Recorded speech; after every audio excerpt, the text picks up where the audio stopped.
कल तक मैं आपसे जो बात कर रहा था वो अष्टांग हृदयम का एक हिस्सा था, जिसमें आबो हवा, तासीर, रहने वाला स्थान, उसका महत्व, वहाँ की मिट्टी, उसका महत्व वगैरह वगैरह। अब मैं सीधे आपके शरीर पर आ रहा हूँ। भागवत जी मनुष्य शरीर के बारे में ये कहते हैं कि ये मनुष्य का शरीर सबसे महत्वपूर्ण है और बहुत प्रयासों के बाद मिलता है। ये आपने कई बार सुना होगा। आपके पूर्व जन्म के बहुत सत्कर्म हो तो आपको मनुष्य शरीर मिलता है। और भागवत जी ने एक जगह कहा है कि आप ही हैं जो मोक्ष धारण कर सकते हैं। ऐसा कहा जाता है इस देश में कि जानवरों में, पशु पक्षियों में और कीड़े मकोड़ों में मोक्ष की स्थिति नहीं आती। मनुष्य योनि ही है जिसमें आप मोक्ष को प्राप्त कर सकते हैं। तो उनकी मोक्ष की परिभाषा बहुत सुंदर है। मोक्ष क्या है? हम सब लोगों ने कई बार अलग अलग समय अलग अलग लोगों से सुना होगा कि मोक्ष ऐसा है, मोक्ष ये है। भागवत जी की परिभाषा बिल्कुल साफ और सरल सीधी है। वो ये कहते हैं कि जो व्यक्ति, मनुष्य, स्त्री हो या पुरुष, कोई भी, अपने दुखों को दूर कर ले और दूसरों के दुखों को दूर करने का काम करे, वही मोक्ष का अधिकारी है। जो व्यक्ति, मनुष्य, अपने दुखों को दूर करे और दूसरों के दुखों को दूर करने का सतत प्रयास करे, उसमें सफलता मिले ना मिले, सफलता की बात नहीं कहते वो ये कहते हैं कि प्रयास करे, ईमानदारी से प्रयास करे, तो उसको मोक्ष होता है। माने इस परिभाषा को अगर आप थोड़ा व्यापक करें, दुखों से मतलब क्या, तो भागवत जी कहते हैं कि 3 तरह के दुख सारी दुनिया में हैं। मनुष्य को भी हैं, हर एक को है। एक तो दैहिक दुख, शरीर का दुख, दैहिक दुख। दूसरा है दैविक दुख, भगवान का दिया हुआ कोई दुख जो आपके शरीर से अलग है। भगवान ने आपको कोई दुख दे दिया, अचानक से आप गरीब हो गए, या अचानक से आपके घर में कोई दुर्घटना हो गई, आग लग गई, धरती कंप आ गया, भूकंप आ गया, आपका घर टूट गया, सब कुछ तहस नहस हो गया, सुनामी आ गया, ये दैविक दुख। और तीसरा और आखिरी दुख है भौतिक दुख। भौतिक दुख में सबसे ज्यादा यही है, गरीबी, बेरोजगारी, भूखमरी। तो वो भागवत जी कहते हैं कि दैहिक, दैविक और भौतिक तीनों दुखों से जो व्यक्ति मुक्त हो और दूसरों को मुक्त करने का रात दिन प्रयास करे, वही मोक्ष का अधिकारी है। आगे के सूत्र में वो ये कहते हैं कि अगर आपने अपने जीवन के तीनों दुख दूर कर लिए और आप दूसरों के दुखों को दूर करने के लिए कुछ नहीं करते, तो माफ कीजिए, आप कभी भी मोक्ष के अधिकारी नहीं हो सकते। हमारे यहां बहुत सारे साधु संत हैं जो हिमालय में जाके तपस्या करते हैं। तो उनकी जो तपस्या है हिमालय की, वो अपने दुखों को दूर करने तक सीमित है। अगर वो वापस हिमालय से लौटकर समाज के दुख को दूर नहीं करेंगे तो किसी को भी मोक्ष नहीं होगा। भागवत जी कहते हैं कि कोई सदगृहस्थ व्यक्ति है, वो स्वामी नहीं है, महात्मा नहीं है, तपस्वी नहीं है, लेकिन अगर वो अपने दुखों से दूर करते हुए दूसरों के दुखों को दूर करने के काम में लगा हुआ है, तो वो कहते हैं कि वो तपस्या करने वाले से ज्यादा बेहतर है, भले ही वो सदगृहस्थ है। और वो ये कहते हैं कि ज्यादा समय, भागवत जी मानते हैं कि सदगृहस्थ ही हैं जो दूसरों के दुखों को दूर करने में ज्यादा मदद कर सकते हैं, क्योंकि उन दुखों का अनुभव उन्हें है, जिसका दुख वो दूर करने का कोशिश करें। इसका मतलब यह है कि भागवत जी की परिभाषा में गृहस्थी होना, माने सदगृहस्थ होना, ज्यादा बड़ी बात है। वो साधु संतों के बारे में कहते हैं कि ये सिर्फ अपने दुखों के दूर करने के चक्कर में लगे हुए हैं। भगवान से इनकी जो वार्तालाप है या संवाद है वो अपने तक सीमित है। समाज के लिए सिर्फ प्रार्थना करके बंद कर देते हैं, आगे नहीं बढ़ते। इसलिए वो कहते हैं कि आप अपने दुख दूर करें, दूसरों के दुख दूर करने के काम में सतत लगें, भले प्रयास आपका सफल हो ना हो। सफलता की बात वो नहीं कहते, वो ये कहते हैं कि सफलता असफलता वो सब ईश्वर के हाथ में है, आपके हाथ में नहीं है। आप अगर प्रयास कर रहे हैं तो पक्का मानिए कि आपकी मोक्ष में जाने की तैयारी है। ये है उनका सूत्र। यहां से उनकी एक दूसरी यात्रा शुरू होती है और इस यात्रा में वो ये कहते हैं कि सबसे बड़ा दुख है दैहिक दुख, शरीर का दुख, दूसरा है दैविक दुख भगवान का, और तीसरा है भौतिक दुख। तो आपसे भौतिक दुख की बात करना मैं समझता हूं कोई जरूरी नहीं है, क्योंकि आप जिस वर्ग से आते हैं आपको भौतिक दुख तो मैं मानता हूं नहीं ही है, तो उस पर समय खराब करने से ज्यादा फायदा नहीं। आपसे जो सबसे ज्यादा मैं बात करूंगा, जिसकी जरूरत भी है आपको, वो दैहिक दुख के बारे में बात करूंगा। आपका शरीर का दुख दूर कैसे करें। तो भागवत जी का सूत्र है, वो ये कहते हैं कि शरीर दुख दूर करने के लिए सबसे महत्वपूर्ण है आपका पेट। ये जो पेट है, शरीर का मध्य भाग, वो ये कहते हैं कि शरीर का दुख दूर करने में सबसे बड़ी भूमिका इसकी है।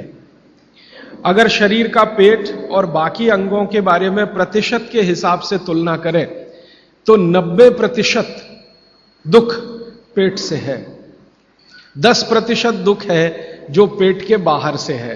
पेट के बाहर से माने घुटनों से हो सकता है, एड़ियों से हो सकता है, जंघाओं से हो सकता है, या हृदय स्थान से हो सकता है, मस्तिष्क से हो सकता है। इसको आज की भाषा में अगर मैं कहूं, 90% बीमारियां हमारे जीवन की पेट से जुड़ी हुई हैं। 90%। 10% बीमारियां हैं जो पेट के बाहर की हैं।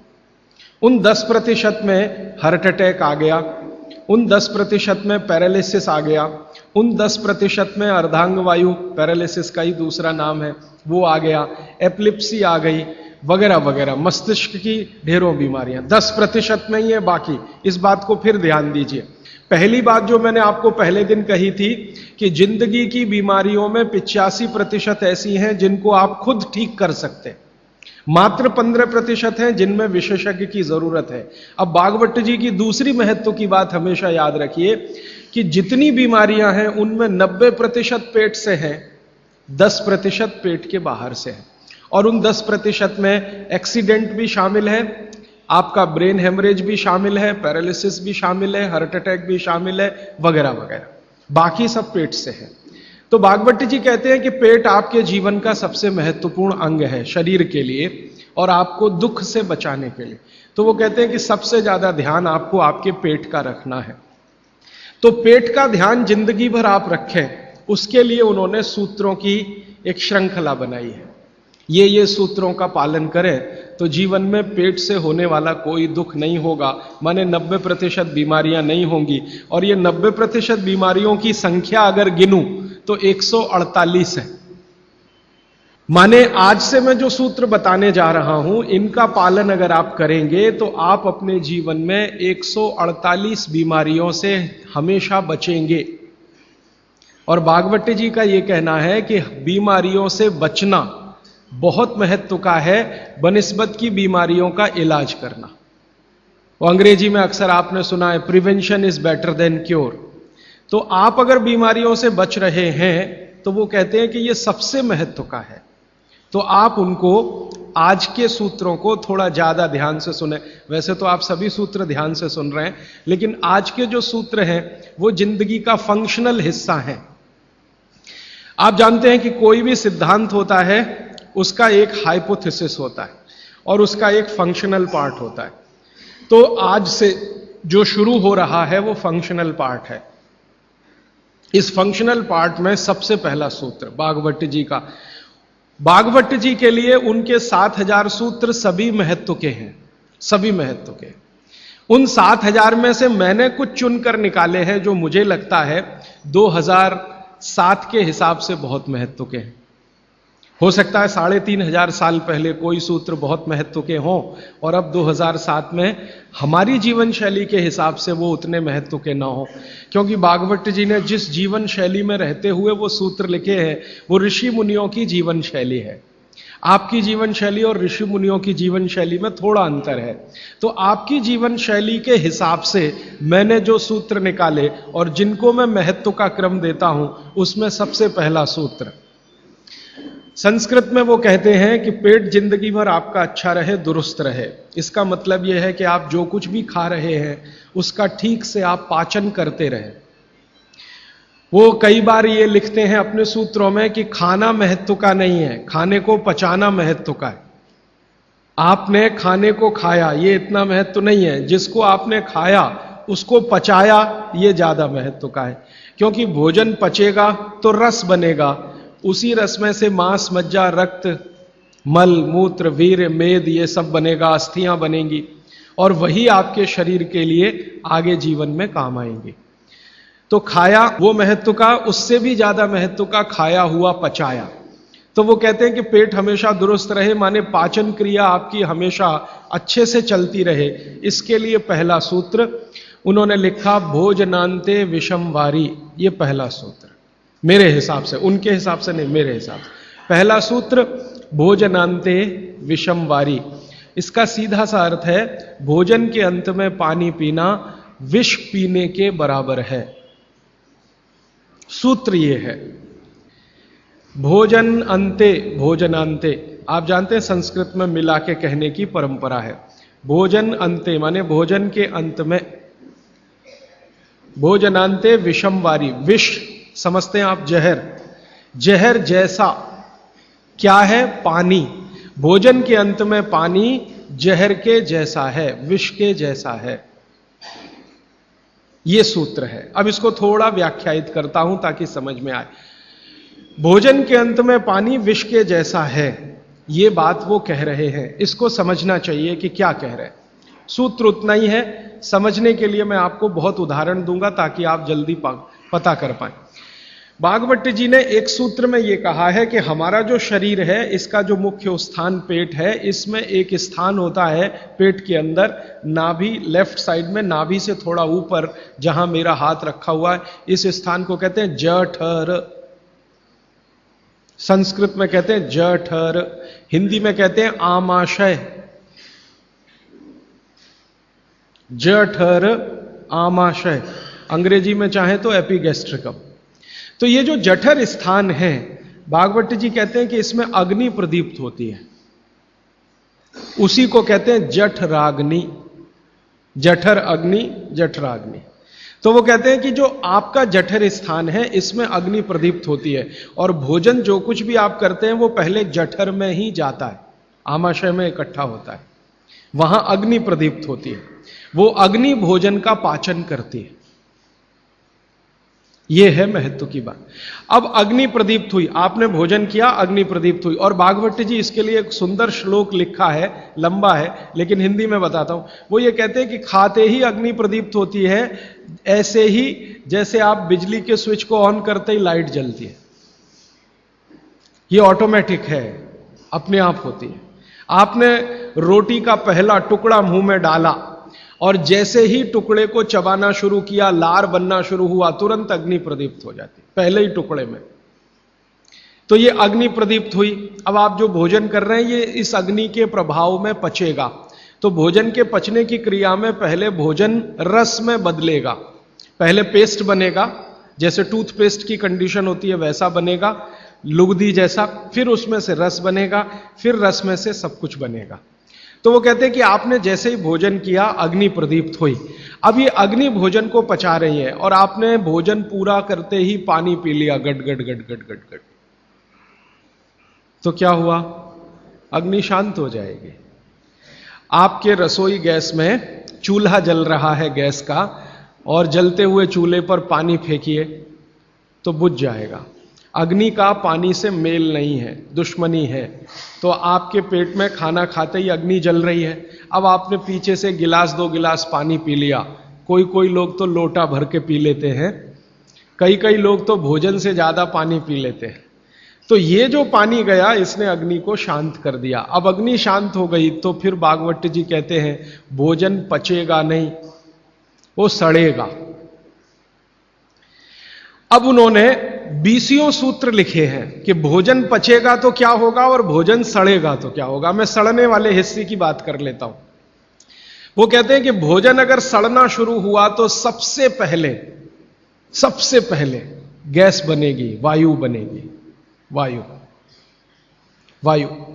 और ये वायु आपकी जिंदगी हराम कर देगी।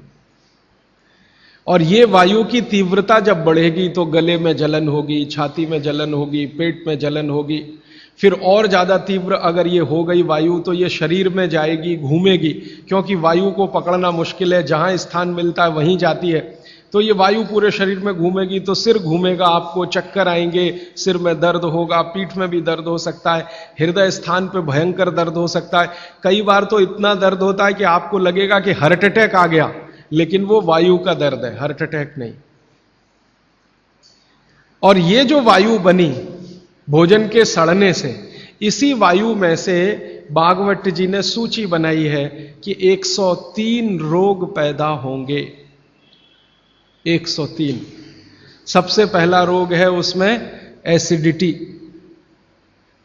Hyper acidity. ज्यादा दिन अगर आपने ये चक्कर चलाया पानी पीने का तो अल्सर, पेप्टिक अल्सर, और ज्यादा दिन चक्कर चलाया तो बवासीर, मूढ़व्याध, भगंदर, ये सब रोगों की सूची है। और अंत का एक रोग है कैंसर, कर्क रोग। 103वें नंबर पर उन्होंने लिखा है कर्क रोग। माने एसिडिटी से शुरू होकर आप कैंसर तक की यात्रा कर सकते हैं। तो वो ये कह रहे हैं कि जिस काम से वायु पैदा हो और वो वायु आपके सड़े हुए भोजन में से निकले, और बाद में भागवत जी कहते हैं, वो भी बता देता हूं, वो दूर का सूत्र है लेकिन यहीं पे ले आता हूं उसको, कि आपका जो भोजन सड़ेगा, इसको ध्यान से सुनिएगा, तभी भोजन में से, भागवत जी के शब्द दूसरे हैं, मैं आज के शब्द इस्तेमाल कर रहा हूं, तभी कोलेस्ट्रॉल बनेगा। सड़े हुए भोजन का ही बाई प्रोडक्ट है कोलेस्ट्रॉल।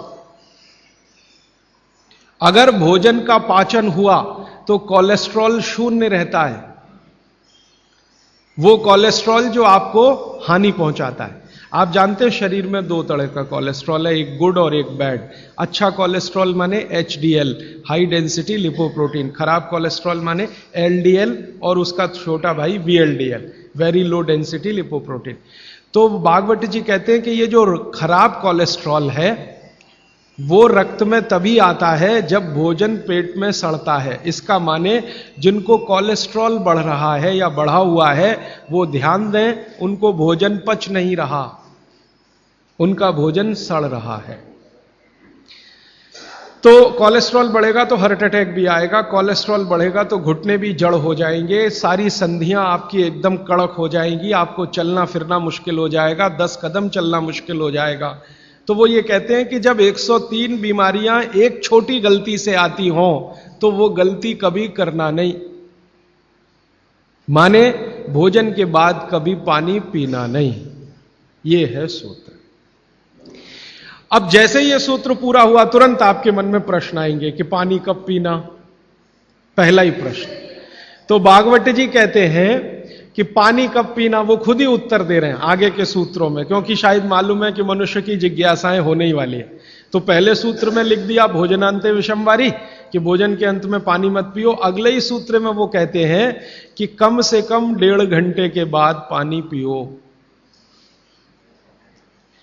अब ये जो 1.5 घंटे का कैलकुलेशन है ये क्या है? ये भागवत जी कहते हैं कि जो आपने खाया वो आपके जठर स्थान में 1.5 घंटे तक अग्नि के प्रभाव में रहता है, 1.5 घंटे तक। और जानवरों के लिए भी उन्होंने बताया है। वो कहते हैं कि जानवर जो कुछ खाते हैं उनके पेट में भी अग्नि है, जठर अग्नि, वहां 4 घंटे तक अग्नि का प्रभाव रहता है जानवरों के शरीर में। मनुष्य शरीर में 1 से 1.5 घंटे का उन्होंने बताया, और 1 से 1.5 घंटे का वो बताया है तो अलग अलग क्षेत्र के हिसाब से। जैसे आप दक्षिण भारत में हैं, कोई उत्तर भारत में है, कोई पूर्वी भारत में है। अब मान लीजिए उत्तरांचल का कोई आदमी इसी सूत्र को पढ़ेगा तो उसको तो अग्नि का असर 2 से 2.5 घंटे रहेगा, पहाड़ वाला। लेकिन आपके लिए मैं बात कर रहा हूं तो 1 से 1.5 घंटा। तो वो कहते हैं कि 1 से 1.5 घंटे पेट में अग्नि का प्रभाव है। जब तक अग्नि का प्रभाव है पानी मत पियो, क्योंकि पानी पीते ही अग्नि बुझेगी। अग्नि का काम है भोजन को पचाना, पचेगा नहीं तो सड़ेगा, सड़ेगा तो 103 रोग पैदा करेगा। तो सीधा सा दूसरा सूत्र है कि भोजन के 1.5 घंटे के बाद पानी पीना। ठीक है, अब तुरंत आपके मन में सवाल आएगा, भोजन के बीच में पीना कि नहीं पीना, और भोजन के पहले पीना कि नहीं पीना। भागवत जी ने इसका उत्तर अगले सूत्रों में दिया है। वो ये कहते हैं कि भोजन के पहले पानी पीना तो कम से कम 40 मिनट और अधिक से अधिक 1 घंटा।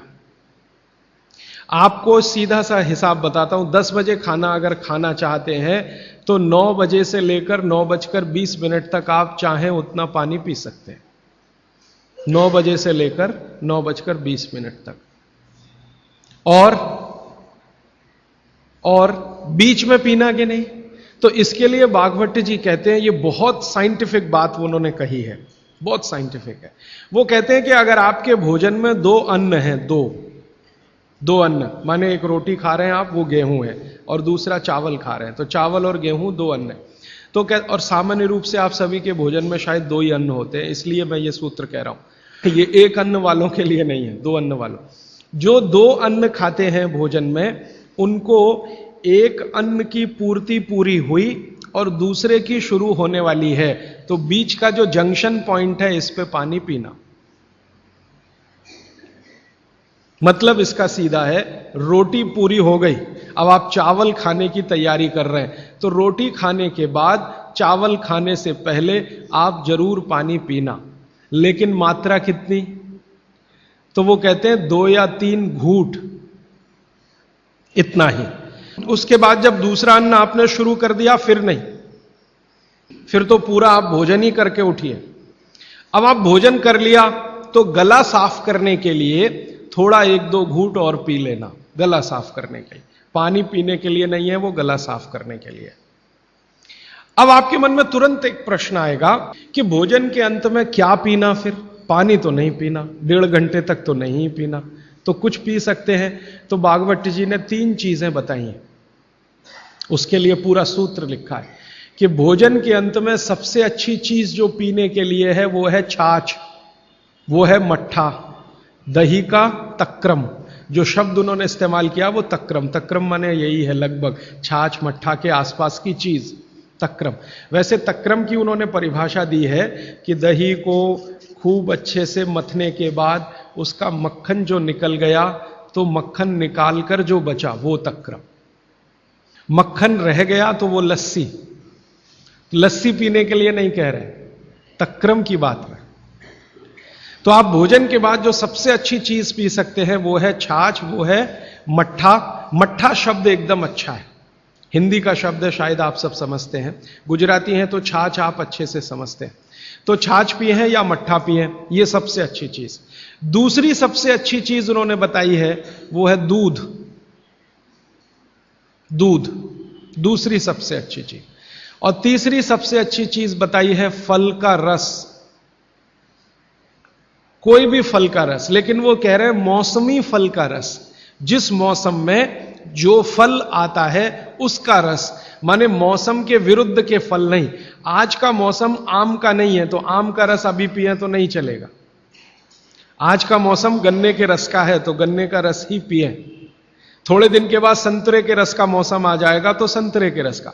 भागवत जी कहते हैं कि जो चीज प्रकृति ने जिस समय में प्रचुर मात्रा में उपलब्ध कराई हो उसका रस।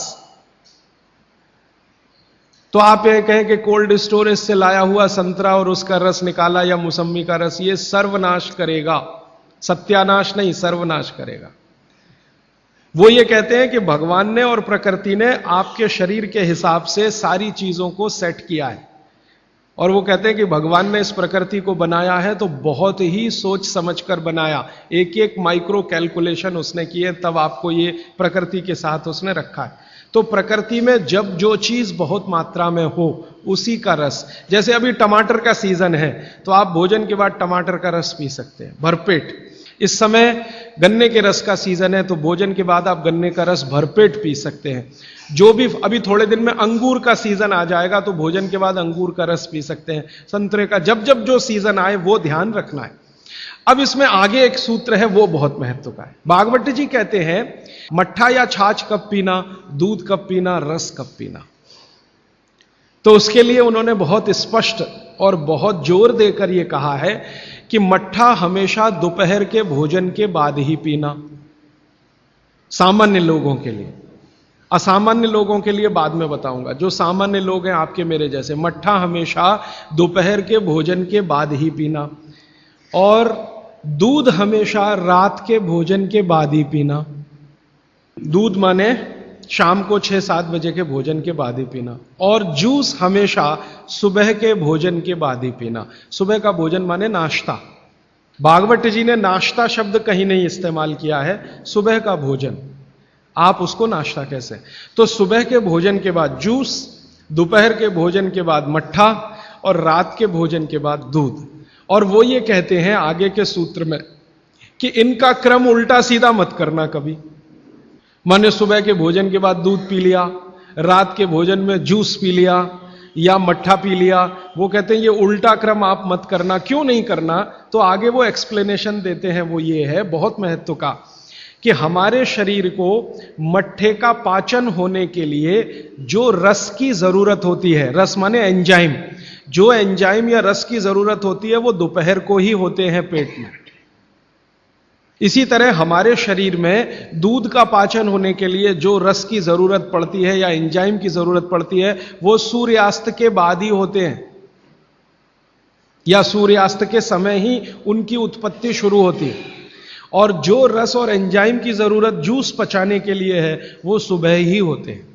इसलिए आप नियम बना लो, ब्रेकफास्ट में जूस, लंच में मट्ठा छाछ और डिनर में दूध।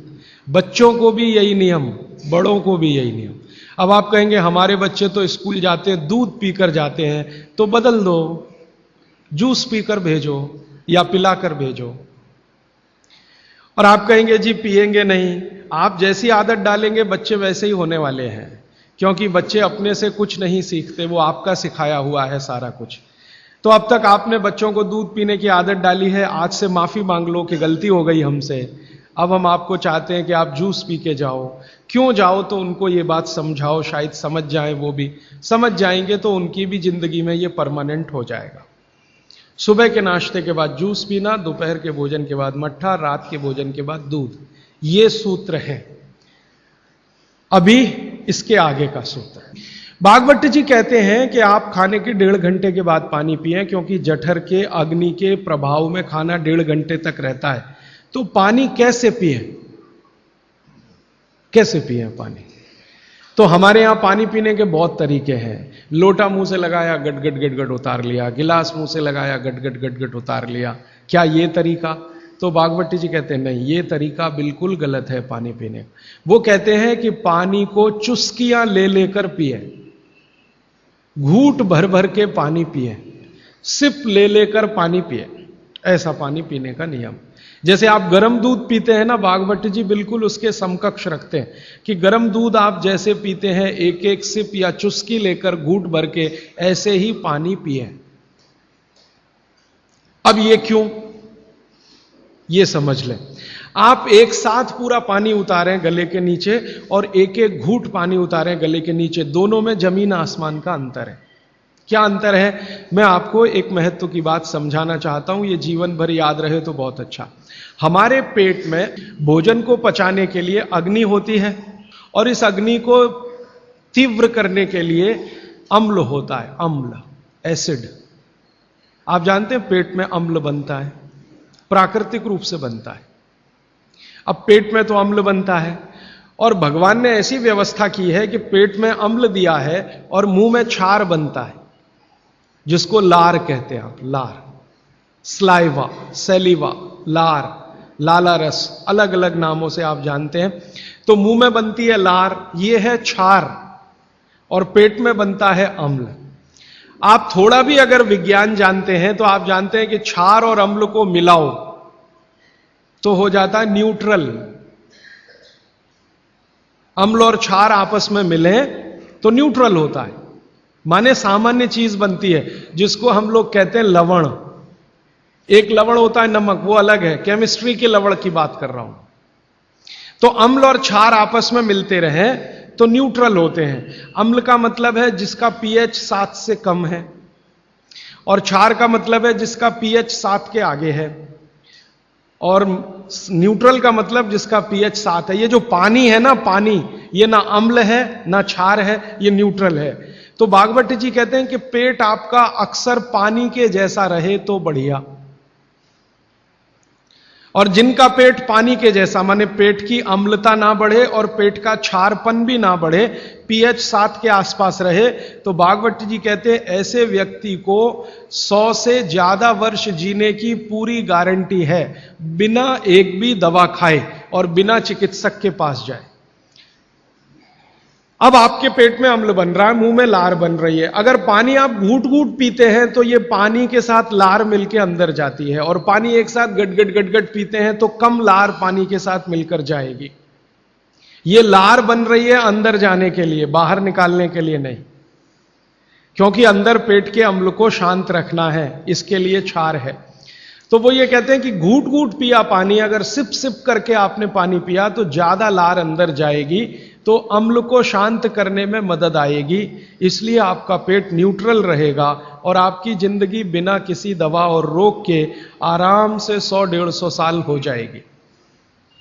इसलिए पानी घूट घूट भर के पिए, और एक साथ गटगट पानी पिएंगे तो लार पानी के साथ मिल नहीं पाएगी, तो अंतिम रूप में जब वो पहुंचेगा पानी तो खाली पानी होगा और वो उतना न्यूट्रलाइज नहीं कर पाएगा, पेट को उस तरह से सामान्य अवस्था में नहीं ला पाएगा। हालांकि पानी भी अम्ल को कम करता है, क्योंकि अम्ल में पानी मिलाओ तो अम्ल की ताकत कम होती जाती है, तो पानी कम तो करेगा, लेकिन लार के साथ जो पानी कम करेगा वो बिल्कुल अद्भुत होगा।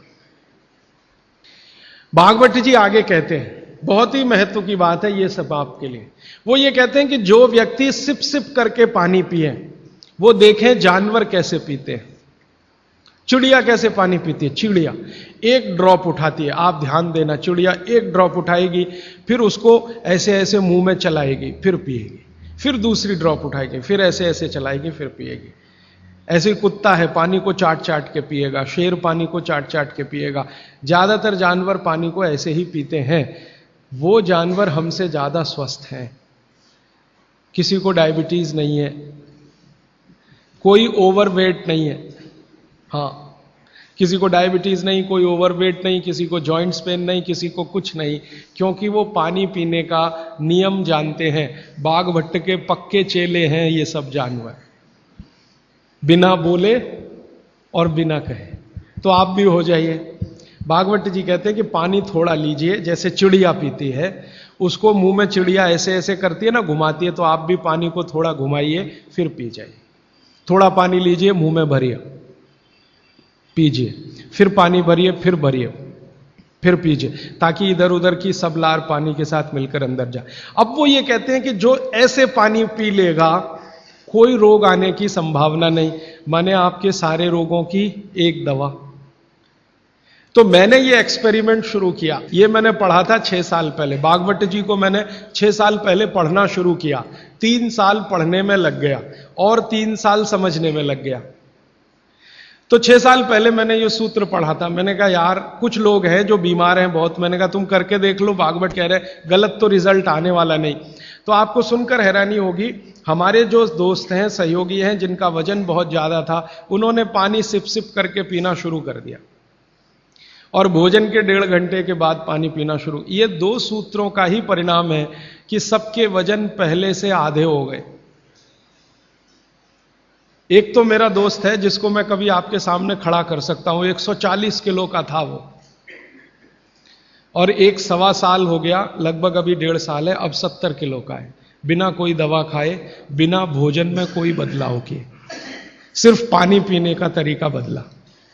फिर मैंने डॉक्टरों से बात की कि ये चक्कर क्या है, तो उन्होंने कहा बात सीधी सी ये है कि जो लार है ना, ये दुनिया की सबसे अच्छी औषधि है, इसकी मेडिसिनल प्रॉपर्टी सबसे ज्यादा है। आपने जानवरों को देखा होगा, उनको कभी भी कोई चोट लगे तो वो अपने लार से ही ठीक कर लेते हैं, चाट चाट के, क्योंकि उसमें मेडिसिन है। तो मनुष्य की लार में भी है। अब वो ये कहते हैं कि भारत के वो मनुष्य या स्त्रियां और पुरुष बहुत ही दुर्भाग्यशाली हैं जो इस लार को अंदर ले नहीं जा पाते। जैसे तंबाकू खाने वाले लोग थूकते ही रहते हैं, उसको थूकते ही रहते हैं, थूकते ही रहते हैं। गुटखा खाने वाले लोग, मावा खाने वाले लोग थूकते ही रहते हैं, थूकते ही रहते। तो डॉक्टर लोग कहते हैं कि वो जिंदगी की सबसे महत्वपूर्ण चीज को थूक रहे हैं, जिसको बनाने के लिए भगवान ने 1 लाख ग्रंथियां आपके मुंह में दी हैं। आप जानते हैं ये लार पैदा होने में 1 लाख ग्रंथियों का काम होता है। 1,00,000 ग्रंथियां हैं जो रात दिन आपके लिए लार बनाती हैं, और आप गुटखा खा खा के उसको थूकते रहते हैं, तो सड़क तो खराब करते ही हैं, अपने को उससे ज्यादा खराब करते हैं। तो मेरी हाथ जोड़कर विनती है कि आप में से कोई लार थूकने वाला हो, थूकने वाला आदमी, ये तो भागवत जी की डिक्शनरी में नहीं है। वो कहते हैं कि एक ही कंडीशन में आप कुछ थूक सकते हैं, जब कफ बहुत बढ़ा हुआ हो, तभी, बस। उसके अलावा दूसरी कोई कंडीशन नहीं कि आप थूकें। तो यहां तो बिना कफ बढ़े हुए तंबाकू खा खा के, गुटखा खा खा के थूक रहे हैं, तो ये थूकना नुकसानदायक है। गुटखा तो नुकसानदायक है ही, तंबाकू तो और भी नुकसानदायक है, उससे भी ज्यादा थूकना, तो मत थूकिए। तो फिर आप कहेंगे जी पान खाएं, तो पान खाने के लिए नियम बताया, बहुत माइक्रो लेवल पे कैलकुलेशन है भागवत जी। वो कहते हैं कि पान खाओ तो कत्था मत लगाओ, बिना कत्थे का पान खाओ, थूकने की गरज ही नहीं, क्योंकि जो भी खाओगे वो चूना है, कैल्शियम है, तो अंदर जाएगा, और वो कैल्शियम क्या क्या अद्भुत काम करेगा वो कल बताने वाला हूं मैं। तो वो कहते हैं कि पान भी खाना है तो थूकना नहीं है, कत्था है तो थूकना पड़ेगा, कत्थे बिना ही पान खाओ। माने हमारे पुराने पूर्वज और बुजुर्ग जो तंबाकू का नहीं, कत्थे का नहीं, सिर्फ चूना लगा के जो पान खाते हैं, वो बागभट्ट के चेले सब के सब शिष्य उनके। तो वो कहते हैं पान भी खाना तो थूकना नहीं है, जो मुंह में लार के साथ पान है वो अंदर ही जाए, क्योंकि पान और चूना दोनों ही मेडिसिन है। एक वातनाशक है और दूसरा पित्तनाशक है, और कफ का भी नाश करता है। पान तो पित्त और कफ दोनों का नाश करता है, और चूना वात का नाश करता है। तो वो कहते हैं कि पित्त और कफ का नाश कर दिया पान ने, चूने ने कर दिया वात का, तो वात पित्त कफ तीनों ही संतुलित है, तो पान खा के तो जिंदगी भर निरोगी रह सकते। ये है। तो आपको पानी पीना है घूट घूट भर के, ताकि ज्यादा लार अंदर जाए, और पानी को बच्चों की तरह से मुंह में घुमाइए, जैसे बच्चे अक्सर करते हैं ना, वो बहुत अच्छी क्रिया है। ठीक है, अब आगे चलता हूं। आगे का एक सूत्र है भागवत जी का कि पानी कभी भी पिए तो ठंडा ना पिए। पेट को दुरुस्त रखने के लिए ही है ये सारे सूत्र आज जो मैं कह रहा हूं। पानी जब भी पिए तो ठंडा ना पिए। कैसा पानी पिए जी? तो वो कहते हैं कि आपके शरीर का तापमान देखें, उसके अनुसार के तापमान का ही पानी पिए, माने शरीर के तापमान के बराबर का पानी पिए, माने गुनगुना पानी पिए। गुनगुना शब्द है। एक शब्द कोमट, कोमट शब्द गुजराती है नहीं, मराठी है शायद। हां, गुनगुना पानी पिए। नवसे का पानी कहते हैं राजस्थान में, नवसे का हल्का गरम गुनगुना पानी पिए। कभी भी पानी की गर्मी शरीर के तापमान के ऊपर ना हो, ऐसा पानी पिए। तो अब आपका शरीर का तापमान है 37 डिग्री, तो 37 डिग्री अगर आप पानी को लेके जाएंगे तो वो गुनगुना ही होता है। रूम टेम्परेचर के ऊपर रहता है, बॉडी टेम्परेचर के बराबर रहता है। तो ऐसा पानी पिए, गुनगुना ही पानी पिए। क्यों? अभी मन में प्रश्न आएगा क्यों? हम तो जी ठंडा पानी पीते हैं, फ्रिज का पानी पीते हैं, बर्फ डाला हुआ पानी पीते हैं। तो भागवत जी इसको बहुत अच्छे से समझाते हैं, और आधुनिक विज्ञान का इसमें मैं जोड़कर आपको समझाता हूं। आप अगर ठंडा पानी पी रहे हैं, कल्पना करिए, तो पानी क्या करेगा? पेट में जाएगा सीधा सीधा, और पेट को ठंडा बनाएगा। जिसका जैसा गुण है वही तो करेगा ना। बर्फ का गुण है ठंडा करने का, तो बर्फ डालकर पानी में आप पी रहे हैं, तो बर्फ का गुण वो पानी में आ गया। अब पानी आपके पेट को ठंडा करेगा। अगर पानी ने पेट को ठंडा किया, तो अगर पेट ठंडा हो गया पानी के असर में, तो शरीर ठंडा हो जाएगा, क्योंकि शरीर के सारे ऑर्गन पेट से ही जुड़े हुए हैं, चाहे वो आपका हार्ट हो, चाहे किडनी हो, चाहे लीवर हो। और अगर शरीर ठंडा हो गया, तो जय राम जी की, जाइए यमराज के पास, यहां फिर आपके लिए कुछ नहीं है। तो पानी अगर पेट में गया और उसने पेट को ठंडा कर दिया, तो आप ठंडे हुए तो मर जाएंगे, मृत्यु आएगी। तो कभी भी ठंडा पानी ना पिए। एक विश्लेषण। दूसरा विश्लेषण कि अगर पानी आपने ठंडा पिया और आपका पेट जीवित है, जीवित होने से मतलब फंक्शनल है, काम अच्छे से कर रहा है, तो तुरंत पेट उस पानी को गर्म करने पर लगेगा। आपका जो जठर स्थान है ना, वो तुरंत उस पानी को गर्म करने पर लगेगा। तो पानी को गर्म करने के लिए उसको अतिरिक्त ऊर्जा की जरूरत पड़ेगी, और अतिरिक्त ऊर्जा उसको रक्त में से आएगी। तो शरीर के सब हिस्सों का रक्त पेट की तरफ जाएगा। थोड़ी देर के लिए शरीर के सारे हिस्सों का रक्त जो पेट की तरफ गया है, उसने बाकी हिस्सों में रक्त की कमी कर दी। मान लीजिए हृदय का रक्त पेट में चला गया, ब्रेन का रक्त पेट में आ गया, क्योंकि ब्रेन का सबसे पहले आता है, क्योंकि ग्रेविटी का फोर्स है ना, काम करता है, तो ब्रेन का सबसे पहले आता है, हृदय का उसके बाद आता है। दूसरे अंगों का रक्त सब पेट की तरफ गया, तो बाकी अंगों को रक्त की कमी आई। और यह कमी हर समय ऐसे ही आती रहे, आप ऐसे ही ठंडा पानी पीते रहे, ऐसे ही कमी आती रहे, पीते रहे, कमी आती रहे, तो एक दिन वो अंग काम करना बंद कर देंगे, क्योंकि उनको रक्त की सप्लाई कम हुई है। और वो अंगों ने काम करना बंद किया तो ब्रेन हेमरेज हो गया, वो अंगों ने काम करना बंद किया तो पैरालिसिस हो गया, वो अंगों ने काम करना बंद किया तो हार्ट अटैक हो गया। तो ये सारी बीमारियों को क्यों बुलाते हैं ठंडा पानी पी के? माने ठंडा पानी ना पिए। भागवत जी का मैंने मेरे जीवन में भी देखा। दुनिया में कुछ ऐसे लोग हैं जो एकदम चिल्ड वाटर पीते हैं। अमेरिका में, यूरोप में ज्यादा लोग चिल्ड वाटर पीते हैं। पानी को फ्रिज में रखते हैं और वो रखा रहता है 4-5 दिन, खूब ठंडा हो जाता है, फिर ऊपर से बर्फ डालते हैं, फिर पीते हैं। इतना ठंडा पानी पीते हैं। परिणाम क्या देखा है मैंने उन लोगों को देखा जो चिल्ड वाटर पीते हैं, वो सवेरे सवेरे अगर संडास घर में गए टॉयलेट में, तो 1-1 घंटे बाहर नहीं निकलते, कभी कभी तो 2-2 घंटे नहीं निकलते, बैठे ही रहते अंदर। उनको पूछो भाई क्या कर रहे थे 2 घंटे टॉयलेट रूम में? कहते हैं जी न्यूज़पेपर पढ़ रहे थे, मैगजीन पढ़ रहे थे। क्यों पढ़ रहे थे? टॉयलेट रूम तो न्यूज़पेपर के लिए बनाया नहीं है। तो कहते हैं टॉयलेट आती ही नहीं, माने स्टूल पास होता ही नहीं, संडास होती ही नहीं, उतरती नहीं, तो क्या करें? और वो बेचारे वहां बैठे बैठे कई बार इतने परेशान हो जाते हैं कि तरह तरह की आवाजें निकालते हैं, फिर भी नहीं आती। फिर वो गाना गाते हैं, मेरे सपनों की रानी कभी आएगी, वो आती नहीं है। और कभी कभी जब बहुत ज्यादा परेशान हो जाते हैं ना, तो एक गाना गाते हैं, एक बार आजा आजा आजा, वो तब भी नहीं आती। ये है समस्या। माने मैं कहना यह चाहता हूं कि जो लोग बहुत ठंडा पानी पिएंगे उनको एक बीमारी है, वो है कॉन्स्टिपेशन, कब्जियत, कोष्ठबद्धता, बद्ध कोष्ठ होना। कॉन्स्टिपेशन का मतलब आपकी जो इंटेस्टाइन है ना, लार्ज इंटेस्टाइन, वो एकदम ऐसी संकुचित हो गई, ऐसे रहना चाहिए उसको, वो हो गई संकुचित। ये ठंडे पानी का असर है। तो अगर आपकी लार्ज इंटेस्टाइन ऐसी हो गई तो आपकी जिंदगी भी ऐसी ही हो जाएगी। इसलिए कभी भी ठंडा पानी ना पिए। अब परसों एक बात मैंने कही थी कि फ्रिज का रखा कुछ ना खाएं, तो ये पानी भी उसी का हिस्सा है। फ्रिज का रखा हुआ पानी ना पिए, बर्फ डाला हुआ पानी ना पिए, आइसक्रीम कभी भी ना खाएं, क्योंकि वो भी ठंडी है।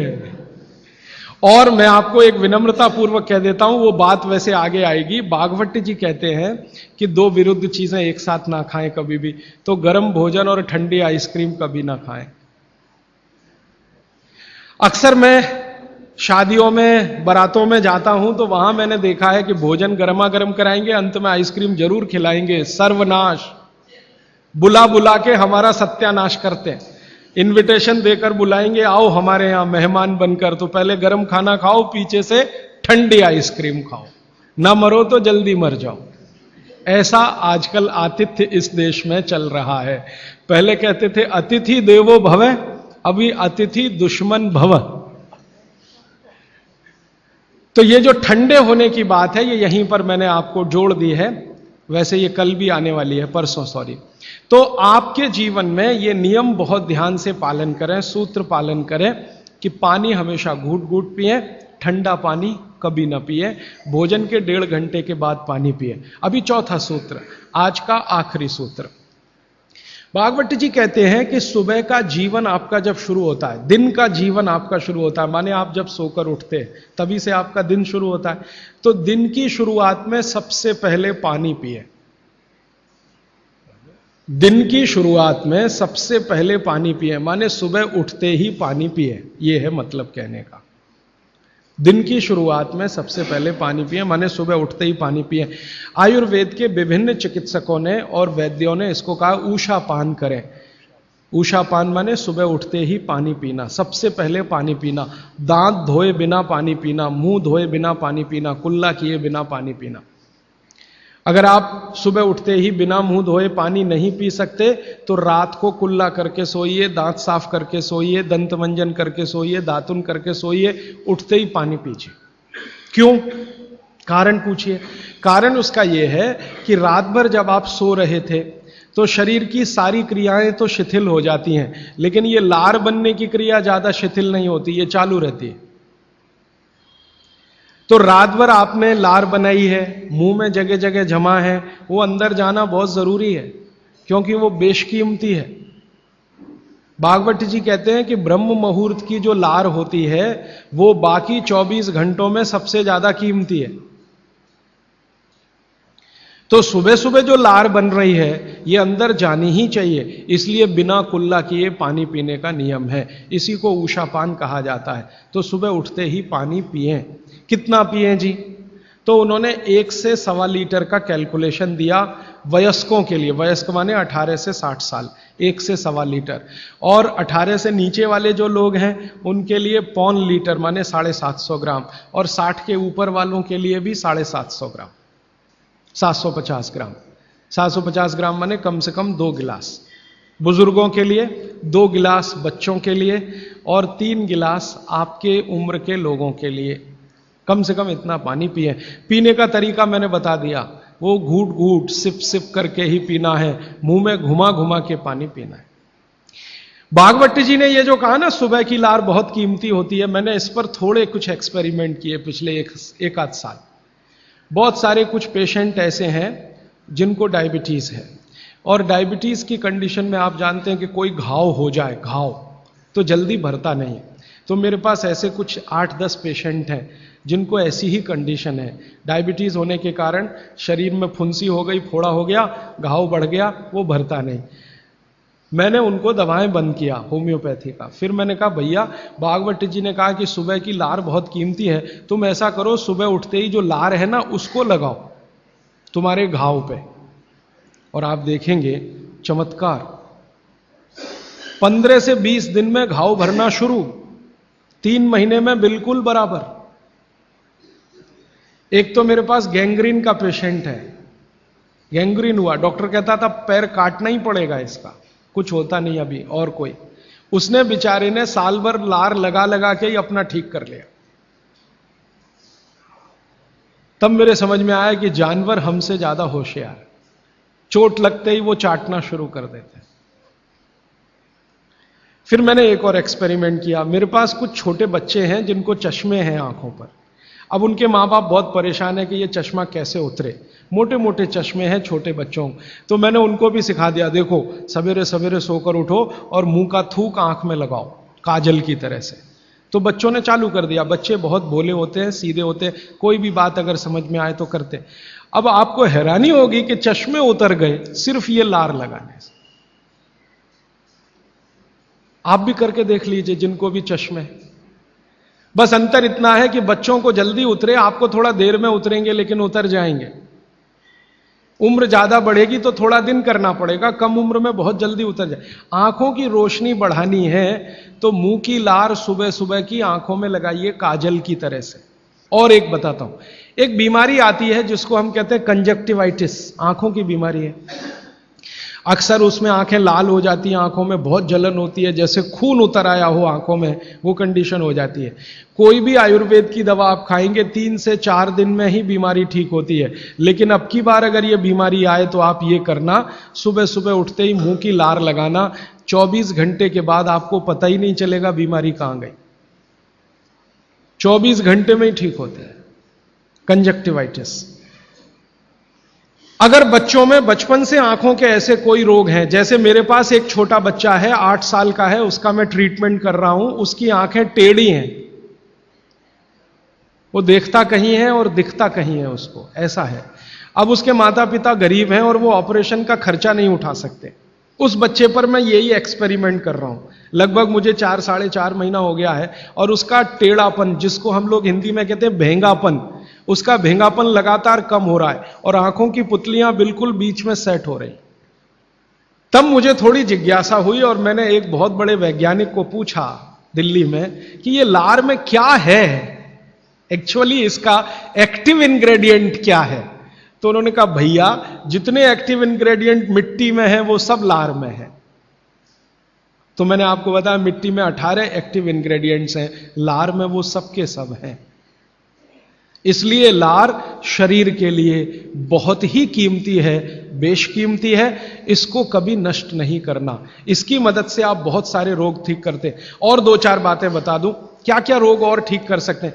आपके शरीर में कोई दाग हो गया, धब्बा हो गया, जैसे जल गए, जलने का दाग होता है ना, उस पर नियमित रूप से सवेरे की लार की थोड़ी थोड़ी मालिश करते रहिए। 6-8 महीने में धब्बा बिल्कुल साफ हो जाए, जले हुए का धब्बा। शरीर में और कोई ऐसा अंग में सफेद दाग दिख रहा है, या काला दाग हो गया, या फलाना हो गया, या ढिमाका हो गया, एक्जिमा हो गया, मान लो खराब बीमारी की बात करूं, एक्जिमा हो गया, एक्जिमा पे रोज सुबह की लार लगाइए, मालिश करते रहिए, 6-8 महीने के बाद देखिएगा साफ। और एक्जिमा से भी ज्यादा खराब बीमारी है सोराइसिस, वो भी ठीक होती है इसी लार से। बस इतना है कि साल भर करना पड़े। मुफ्त का इलाज है, फोकट का इलाज। भागवत जी ने जितने भी इलाज बताए हैं सब फोकट के और मुफ्त के, बाहर जाने की जरूरत ही नहीं है। तो आप स्किन डिसीज में इसका एक्सपेरिमेंट करिए, आंखों की बीमारियों में इसका एक्सपेरिमेंट करिए, घाव हो जाएं कहीं शरीर में उस पर एक्सपेरिमेंट करिए, फोड़े फिंसियों पर इसका एक्सपेरिमेंट करिए। मैंने ये चारों एक्सपेरिमेंट किए, बहुत अच्छे रिजल्ट हैं। आप भी करिए, रिजल्ट आपको भी मिलेंगे। बस इतना ही है कि आप दूसरों को भी बताते जाइए। तो आपने अपना दुख तो कम कर लिया, आप दूसरों का भी कम कराइए ना, तभी मोक्ष जाएंगे। तो मैंने आज आपको 4 सूत्र बताए, उनको फिर से रिपीट करता हूं। सूत्र बताना, ये 4 रिपीट करके खत्म, फिर प्रश्न। पहला सूत्र मैंने बताया था, भोजनांते विषमवारी, भोजन के अंत में पानी ना पिए, लगभग 1.5 घंटे के बाद पानी पिए। दूसरा सूत्र मैंने बताया था, पानी हमेशा घूट घूट भर के पिए, सिप सिप करके पानी पिए। तीसरा सूत्र बताया था कि ठंडा पानी कभी ना पिए, हमेशा गुनगुना पानी पिए। और चौथा सूत्र बताया था कि आप सवेरे उठते ही सबसे पहले पानी पिए। ये चारों सूत्र भागवत जी ने कहा है पेट को दुरुस्त रखने के लिए सबसे आवश्यक है। माने जिंदगी भर आपका पेट और आपकी जठर अग्नि काम करती रहे, इसके लिए सबसे आवश्यक है। ठीक है, अब आपके प्रश्नों के लिए आधा घंटे का समय। हाजी भाई, आपने कहा कि उषापान करना चाहिए, उषापान भी गुनगुना पानी होना चाहिए या कैसा भी पानी? देखिए उषापान, दूसरी बात, पान जो कहा आपने खाने के लिए, तो पान के साथ क्या क्या लेना चाहिए? हाँ, बहुत अच्छा सवाल। मैं दूसरे प्रश्न का पहले उत्तर दे दूं, पान के साथ क्या क्या लेना चाहिए। भागवत जी ने पान खाने के लिए बताया है कि एक तो पान जो खाएं वो ऐसा पान हो जिसका स्वाद कसेला हो। कसेला, कसेला स्वाद माने देशी पान, सीधी सी बात है। विलायती पान मत खाइए, देशी पान खाइए। तो स्वाद जितना कसेला होगा, पान उतना अच्छा होगा। और भागवत जी ने एक बहुत गहरी बात कही है, जिसको मैं 2-3 दिन बाद वैसे एक्सप्लेन करने वाला हूं, कि जो चीज का रंग जितना ज्यादा गहरा हो, जो प्रकृति की पैदा की गई वस्तु का रंग जितना ज्यादा गहरा हो, वो उतनी ही बड़ी औषधि है। जैसे देशी पान ज्यादा गहरा हरे रंग का होता है और विलायती पान हल्के हरे रंग का होता है। तो भागवती जी कहते हैं हल्के रंग की चीजें मत खाइए, गहरे रंग की चीजें खाइए। तो गहरे रंग वाला पान खाइए, गहरे रंग की जो भी चीजें हैं भरपेट खाइए। जैसे बैंगन है गहरे रंग का, जामुन है गहरे रंग का, टमाटर है गहरे रंग का। ये सब एंटी कैंसरस है, एंटी डायबिटिक है, एंटी कैंसरस है, एंटी अस्थमेटिक है। इनकी क्वालिटीज आज की विज्ञान ने भी प्रूव किया है। आज का विज्ञान ये कहता है कि जो भी रंग है किसी भी वस्तु में, वो भगवान का दिया हुआ कोई ना कोई ऐसा रस और एंजाइम है जो आपको गंभीर बीमारियों से बचाता है। तो वो कहते हैं गहरे रंग का पान खाइए, माने कसेला उसमें ही स्वाद होगा, तो गहरा पान खाइए। उसमें क्या मिलाएं? उसमें सबसे ज्यादा चूना। तो कितना चूना मिलाएं? तो कहते हैं कि एक पान में 1 ग्राम से ज्यादा चूना नहीं मिलाइए कभी भी। 1 ग्राम 1 ग्राम आप समझते हैं इतना होता है। चने का दाना होता है ना, आधा तोड़ो और उसका आधा कर लो, इतना 1 ग्राम होता है। चने का दाना आधा तोड़ो तो 2 हिस्से हुए, ये 2 हिस्से के 4 कर दो और वो 1 हिस्सा जो है वो 1 ग्राम। तो उतना आप चूना लगाइए उस पर। फिर चूने के साथ क्या खाएं आप, उसमें सौंफ खाएं। सौंफ का नियम उन्होंने बताया, सौंफ खाएं। दूसरा कहते हैं कि इसमें थोड़ी अजवाइन डालें, अजवाइन 2-4 दाने, ज्यादा नहीं। और वो कहते हैं लवंग डालें, लवंग माने लौंग। और कहते हैं बड़ी इलायची। और वो कहते हैं कि गुलाब के फूल का रस, मतलब गुलकंद जिसको आप कहते हैं। ये चीजें उन्होंने बोली हैं पान में नियमित रूप से खाने के लिए। अब इसमें उन्होंने जो बोली नहीं है वो बात ध्यान रखिए। सुपारी कहीं नहीं कहा, कत्था कहीं नहीं कहा, तो मैंने सुपारी और कत्था छोड़कर ही पान खाएं। ठीक है, तो पान में क्या खाएं। दूसरा इन्होंने जो आपने पूछा कि सुबह का जो ऊषा पान का पानी है वो भी गुनगुना होना चाहिए। बागभट्टी जी कहते हैं जरूर गुनगुना होना चाहिए, जरूर गुनगुना। वो एक ही कंडीशन में कहते हैं कि अगर आप तांबे के बर्तन का रखा हुआ पानी सुबह पी रहे हैं तो उसको गुनगुना करने की जरूरत नहीं है, बाकी सभी पानी को गुनगुना करके ही पीना चाहिए। क्यों? ये जो तांबे के बर्तन में रखा हुआ पानी है उसमें वही क्वालिटी है जो गुनगुने पानी में है, इसलिए ताम्र पात्र के पानी को सुबह गर्म करने की जरूरत नहीं। रात में आपने भर के रखा, सुबह उठकर पी लिया। बाकी कोई भी पानी स्टील के बर्तन वाला है तो गुनगुना करिए, आप मिट्टी के घड़े का पानी है तो गुनगुना करिए। और आपके पास क्या होता है पानी भरने के लिए? और तीसरा कोई, एल्यूमिनियम में तो पानी कभी मत रखिए, प्लास्टिक में पानी कभी मत रखिए। स्टील वेसल्स में है तो गुनगुना करके ही पीजिए। स्टील वेसल माने स्टेनलेस स्टील के वेसल में पानी है तो गुनगुना ही पीजिए। मिट्टी के बर्तन का पानी है तो गुनगुना ही पीजिए। ताम्र पात्र एक उन्होंने कहा कि जिसके पानी को गर्म करने की जरूरत नहीं, सीधे पी सकते हैं। आप बोलेंगे जी क्या रोज दिन भर ताम्र पात्र का पानी पी सकते हैं? तो जरूर पी सकते हैं, 3 महीने, इसके आगे नहीं। ये आप जरा सोचिए ध्यान से। वो ये कहते हैं 3 महीने आप पी सकते हैं लगातार ताम्र पात्र का पानी, फिर बीच में 15-20 दिन का ब्रेक दे दीजिए, फिर 3 महीने पी सकते हैं, फिर 15-20 दिन का ब्रेक दे दीजिए, फिर 3 महीने पी सकते हैं। ये ब्रेक दे देकर पी सकते हैं। लगातार पिएंगे तो तांबे की अधिकता से होने वाली जो बीमारियां हैं वो हो जाएंगी। हां, सुबह तो लगातार पी सकते हैं, सुबह की तो कोई बात नहीं, ये पूरे दिन की बात हो रही है।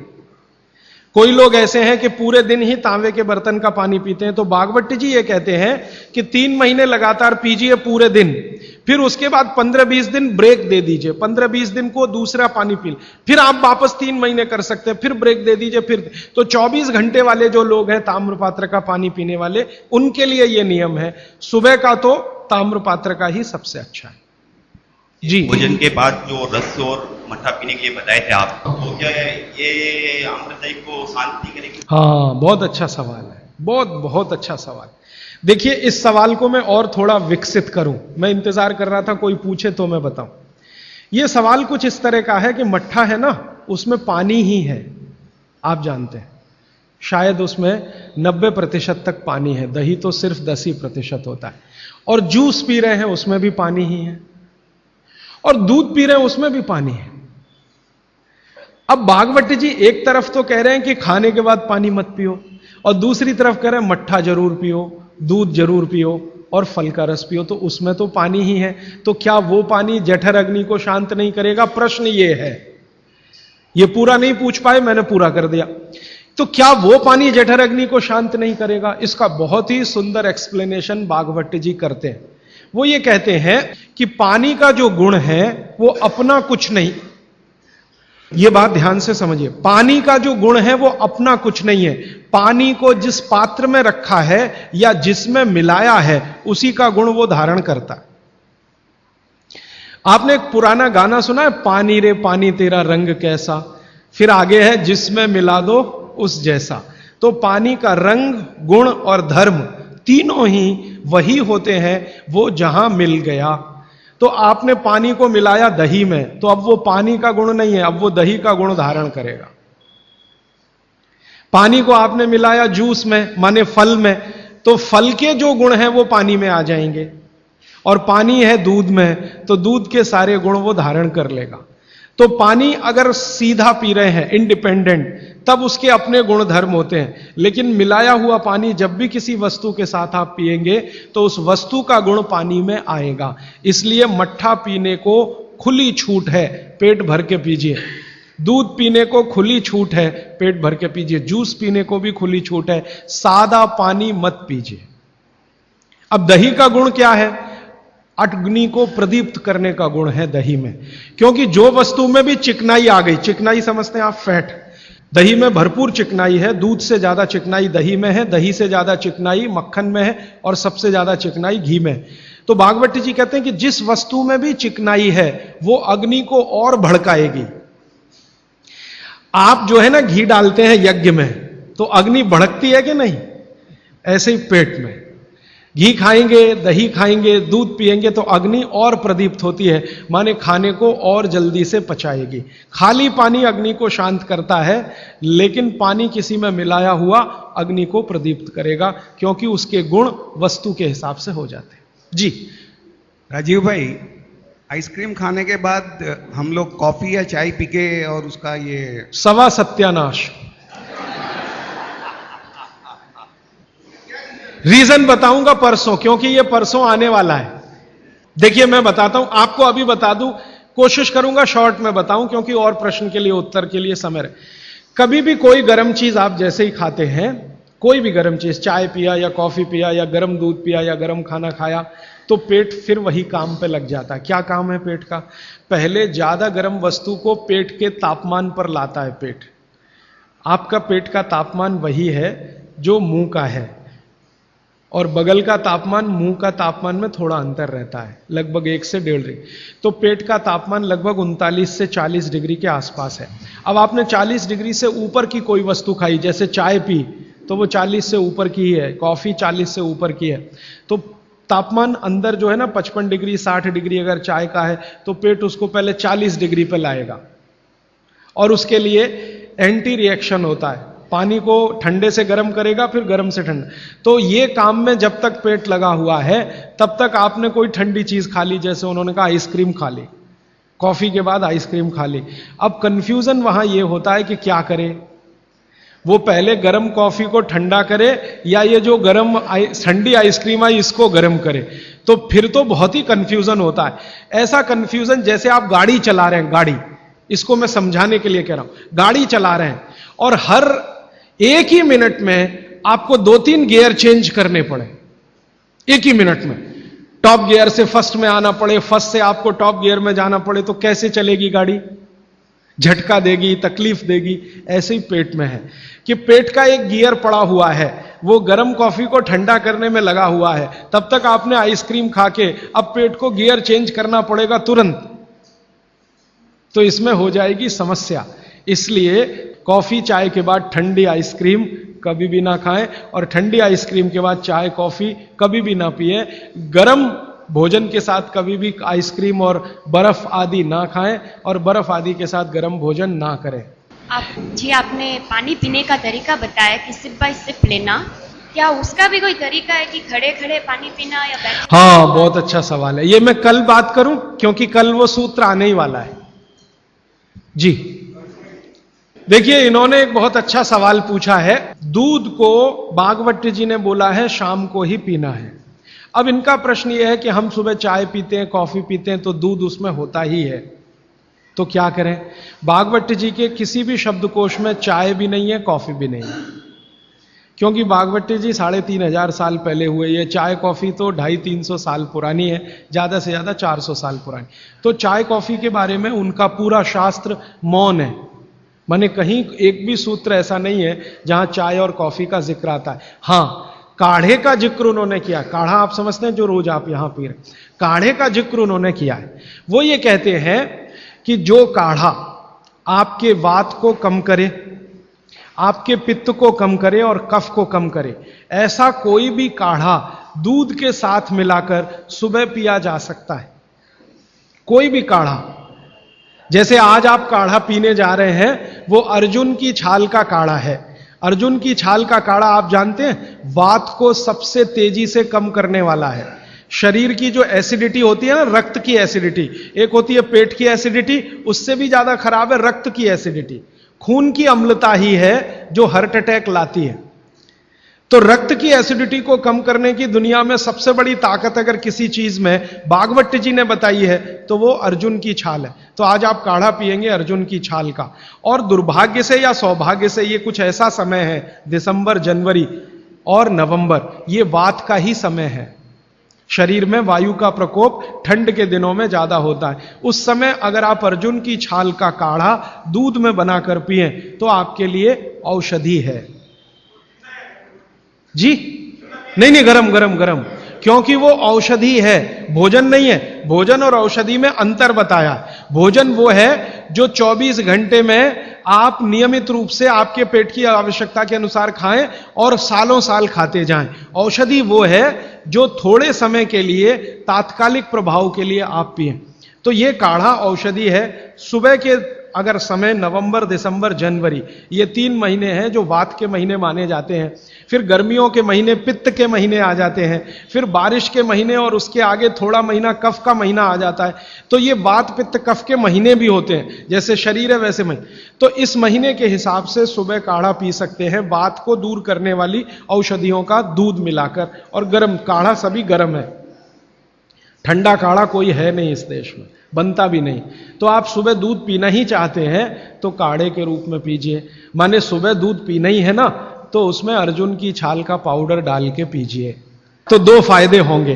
भविष्य के लिए आपको हार्ट अटैक फ्री होने की गारंटी, भविष्य के लिए। और अब तक आपने जो कचरा खा लिया है इसके निकल जाने की गारंटी। क्योंकि ये जो अर्जुन की छाल का पाउडर है रक्त को सबसे ज्यादा शुद्ध करता है, और कचरा रक्त में ही सबसे ज्यादा जमा होता है। जिसको कोलेस्ट्रॉल कहते हैं ना, वो कचरा ही है।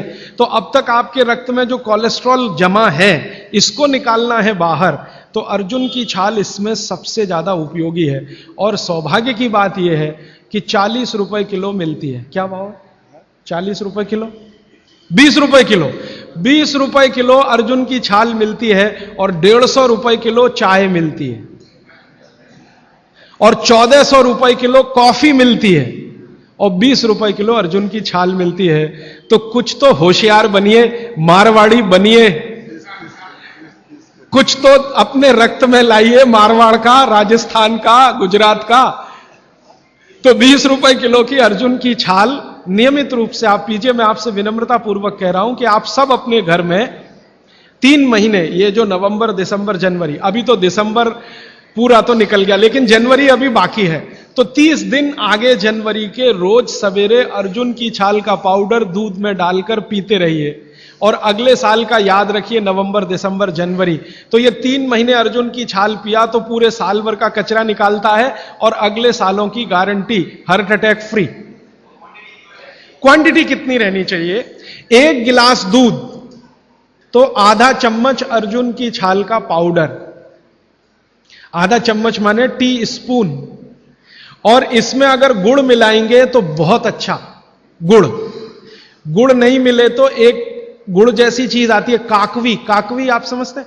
गुड़ को बनने से पहले की स्टेज है, वो तरल गुड़ होता है, तरल गुड़, लिक्विड फॉर्म का गुड़, वो काकवी कहलाता है। तो या तो काकवी या तो गुड़, नहीं मिले तो खांड। खांड आप समझते हैं? और कुछ भी नहीं मिले तो बूरा, शक्कर नहीं, क्योंकि भागवत जी की सूची में कहीं शुगर नहीं है, क्योंकि शुगर बनती नहीं थी। 3500 साल पहले गुड़ बनता था, काकवी बनती थी, खांड बनती थी, बूरा बनता था। चीनी बनना 200-250 साल से शुरू हुआ है। जी, मिश्री बहुत अच्छा, बहुत अच्छा आपने कहा, मुझे भूल गया, मैं आपसे पहले ही कहना चाहता था। मिश्री, मिठाइयों में मिश्री सबसे ऊंचे स्थान पर है, गुड़ से भी ऊंची है मिश्री। तो मिश्री मिले शुद्ध तो वो डालिए आपके अर्जुन की छाल और दूध के काढ़े में, नहीं तो गुड़ डालिए, नहीं तो काकवी डालिए, नहीं तो खांड डालिए, अंत में कुछ नहीं मिलता तो बूरा डालिए। और बूरा वो वाला जो राजस्थान में बनता है, बिहार में बनता है, उत्तर प्रदेश में, यहां का नहीं, चीनी को पीस के बूरा, वो चीनी ही है, बूरा नहीं है। सोंठ है तो बहुत अच्छा है। सोंठ जो है, अर्जुन छाल सोंठ अगर मिला के उपयोग करें तो सर्वोत्तम वातनाशक काढ़ा होता है, सर्वोत्तम। अर्जुन छाल और सोंठ दोनों का ही गुण है वात को खत्म करने का।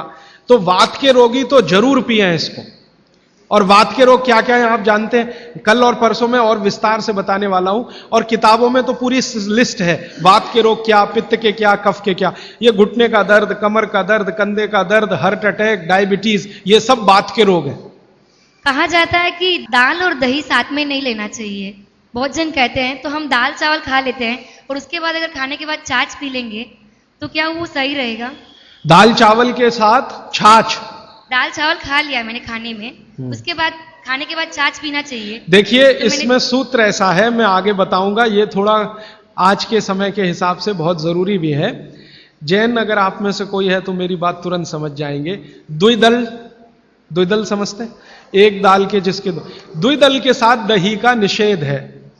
भागवत जी ने भी कहा है, महावीर स्वामी ने भी कहा है, गौतम ऋषि ने भी कहा, सबने कहा द्विदल के साथ दही का निषेध है। तो अब इनका प्रश्न है कि हमने तो दाल चावल खाया, चावल तो ठीक है, दाल तो द्विदल ही है, अरहर की खाएं, मूंग की खाएं, मसूर की खाएं तो द्विदल है। तो द्विदल के साथ दही कैसा?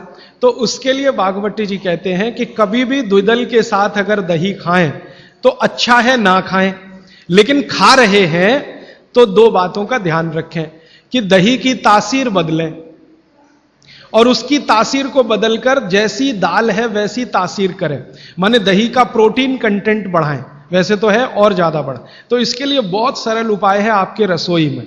रसोई में 3 चीजें ऐसी हैं जो दही की तासीर को तुरंत बदलती हैं। एक तो है जीरा, दूसरा है सेंधा या काला नमक, सेंधा या काला। ये जो आज नमक आ रहा है इसकी बात नहीं कर रहा हूं मैं, आयोडीन युक्त नमक नहीं, सेंधा नमक या काला नमक। तीसरी है अजवाइन। तो मेरा ऐसा निवेदन है कि अगर आप ताक पी रहे हैं दाल चावल के साथ तो अजवाइन का, जीरे का बघार ले लें और थोड़ा सेंधा नमक डाल लें, फिर पी लें। अजवाइन जीरे का बघार लेकर, बघार लेना तो आप समझते हैं ना, बघार शब्द तो बघार ले लें अजवाइन जीरे का और थोड़ा सेंधा नमक, फिर ताक पिए माने मज्जिगे पिए माने मट्ठा पिए। अदरक की जगह सूंठ। दही में कभी भी अदरक की उपयोग नहीं होता, सूंठ उपयोग होता है। अदरक और सूंठ में थोड़ा अंतर है, सूंठ तो अदरक से ही आता है लेकिन सूंठ का गुण अदरक से ज्यादा है। फ्रूट्स खा सकते हैं भरपेट। वैसे फ्रूट्स का भागवत जी कहते हैं सुबह खाएं खाली पेट तो सबसे अच्छा, माने नाश्ता ही फ्रूट का करें, जूस भी पीना है तो फ्रूट का पिए, तो सुबह का समय फ्रूट्स के लिए सबसे अच्छा है। लेकिन बाकी समय में भी आप फ्रूट्स कभी भी खा सकते हैं जो प्रकृति के द्वारा पकाया गया, प्रकृति के द्वारा पकाया गया, माने कैल्शियम कार्बाइड मिला के नहीं पकाया गया। हाँ बिल्कुल। छाछ शरीर के लिए ठंडा करता है तो बच्चों को भी दे सकते हैं? दे सकते हैं जी, दे सकते हैं बिल्कुल। अजवाइन डाल के बच्चों को, 3 महीने के बच्चे को अजवाइन की छाछ दी जा सकती है। और गर्म पानी जो आपने कहा थोड़ा गुनगुना पीना चाहिए, हर मौसम में पी सकते हैं, गर्मी के मौसम में भी? गर्मी के मौसम में थोड़ा इसके लिए आप छूट ले सकते हैं। आप चूंकि मद्रास में रहते हैं इसलिए छूट ले सकते हैं। गर्मी के दिनों में सवेरे का पानी तो गुनगुना ही रखिए, बाकी दिन का पानी अगर आप पिए तो मिट्टी के बर्तन का भी पी सकते हैं। सनबर्न के लिए लार बहुत अच्छी है। देखिए आप में से किसी भी माता या बहन को डार्क सर्किल की समस्या हो, आंखों के नीचे काले काले घेरे हैं, नियमित रूप से सुबह उठकर अपने लार की मालिश करते रहिए, आपके सारे डार्क सर्किल बिल्कुल चले जाएंगे। फेयर एंड लवली से ज्यादा प्रभावी है। मटकी का जो पानी होता है गर्मियों में राजस्थान में ठंडी से ठंडी मटकी लाके हम पीते हैं, तो इतना ठंडा पानी पिए या नहीं? जो मिट्टी के घड़े का पानी है वो रूम तापमान से थोड़ा ही कम है। जैसे रूम टेम्परेचर 25 डिग्री होगा तो मिट्टी के घड़े का पानी 23 डिग्री तक होगा, तो ज्यादा ठंडा नहीं है। ये जो फ्रिज का पानी है ये 4 डिग्री का होगा, 3 डिग्री का होगा, ये बहुत ठंडा है।